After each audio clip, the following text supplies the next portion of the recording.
Shalom, apa kabar anak-anak? Senang sekali pada kesempatan ini saya bisa memberikan materi kepada anak-anak, khusus anak-anak kelas 1, dan pelajarannya adalah pelajaran agama Kristen dan budi pekerti.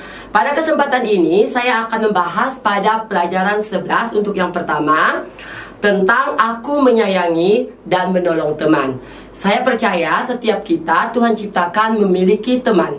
Dan saya percaya setiap kita tidak bisa hidup sendiri, karena kita adalah makhluk sosial. Makhluk sosial itu adalah makhluk atau orang-orang yang perlu orang lain untuk menolong hidupnya. Di dalam Alkitab ada sebuah tokoh atau seorang tokoh di dalam Alkitab yang bernama Daud. Nah, ini adalah gambar Daud. Daud adalah temannya Yonatan. Daud ini adalah panglima perang bangsa Israel. Sementara Yonatan adalah anak dari Raja Saul. Mereka adalah dua sahabat yang saling mengasihi. Mereka dua sahabat yang saling menolong satu dengan yang lain. Apapun yang terjadi dalam kehidupan mereka, mereka saling mendukung. Meskipun ayahnya Yonatan ini adalah seorang raja yang sangat benci kepada Saul, karena Saul adalah panglima perang yang sangat tangguh. Tetapi Raja Saul selalu ingin mencoba membunuh Daud karena dia sangat benci kepada Daud. Namun karena Yonatan ini adalah sahabat Daud, Yonatan selalu memberitahu tentang rencana-rencana yang jahat kepada Daud tentang ayahnya.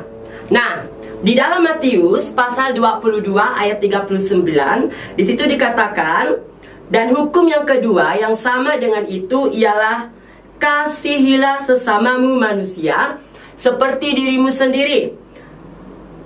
Kamu harus mengasihi sesamamu seperti dirimu sendiri.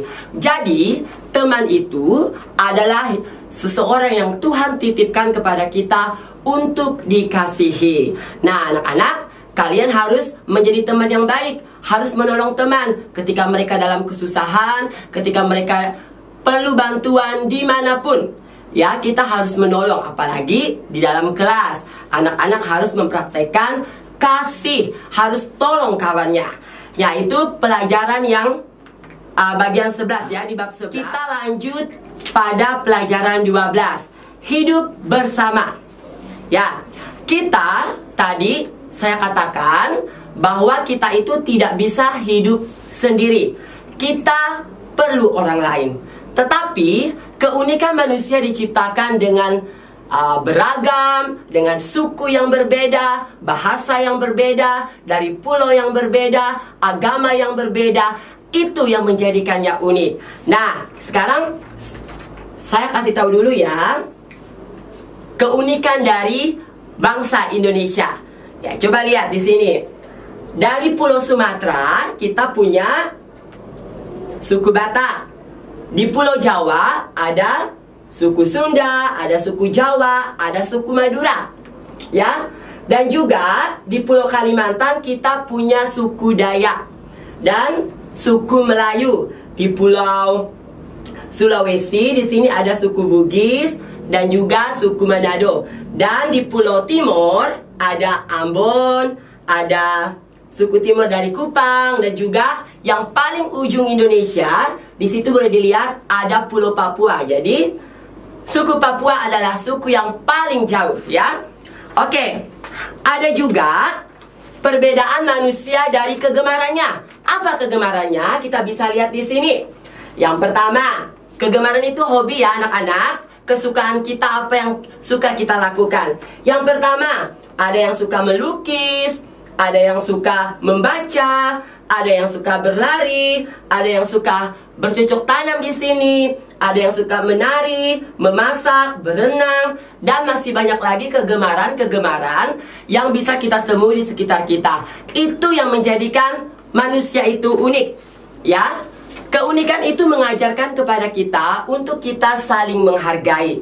Ya, secara fisik juga kita punya banyak perbedaan. Ada rambut yang keriting, ada rambut yang lurus, tubuh yang tinggi, tubuh yang pendek, dan juga ada kulit yang sawo matang, ada yang hitam. Tapi Tuhan menyayangi semua manusia dan tidak ada perbedaan di mata Tuhan. Manusia itu sama. Oleh sebab itu, mari kita belajar untuk mempraktekkan kasih di segala perbedaan kita. Ya, apapun yang kita lakukan dalam kehidupan kita, kita harus memiliki karakter Kristus. Sebab Allah mengajarkan kepada kita untuk menghargai setiap manusia yang kita temui. Terutama kita bisa mulai di rumah. Kita hargai segala perbedaan pendapat dengan orang tua kita. Di sekolah kita punya banyak teman. Teman-teman kita itu banyak sekali perbedaannya. Ada yang suka marah, ada yang periang, ada juga yang suka jahilin kita, ada yang suka ganggu kita. Tetapi meskipun kita hidup dalam perbedaan, ingat, sekali lagi saya sampaikan bahwa Tuhan mau kita untuk saling mengasihi. Sebab perbedaan itu unik. Dan keunikan itulah Tuhan mau mengantarkan kita atau mengajarkan kita. Seperti anggota tubuh kita. Coba kita lihat, ada mata, ada hidung, ada mulut. Semuanya mempunyai fungsi yang berbeda. Tetapi kalau kita, seandainya nih mata kita itu tidak ada satu seperti ini, apa yang akan terjadi? Pasti lucu kan anak-anak? Mulut kita cuma satu bibir, pasti lucu. Dan tangan kita, kalau misalnya kita punya 4 jari dan yang satu 5 jari, itu juga pasti lucu. Maka kita bersyukur dengan adanya perbedaan, kita harus menghargai satu dengan yang lain. Dan saya yakin setiap dari kita, mulai dari sekarang, mari kita praktekkan ya kasih itu. Karena apa? Kasih itu menutupi segala sesuatu. Semangat anak-anak belajar di rumah dan tetap semangat untuk melakukan kebaikan. Apapun yang kalian lakukan, tetap punya karakter Kristus. Di akhir ini, saya akan memberi tugas. Ya, tadi kan dikatakan di situ adalah tentang perbedaan. Jadi saya mau kalian membuat tugas tentang tindakan kebaikan dalam kehidupan kalian sehari-hari. Minimal 2 dan maksimal terserah, sebanyak mungkin. Misalnya nih, hari ini kalian mau melakukan kegiatan apa? Harinya hari Senin.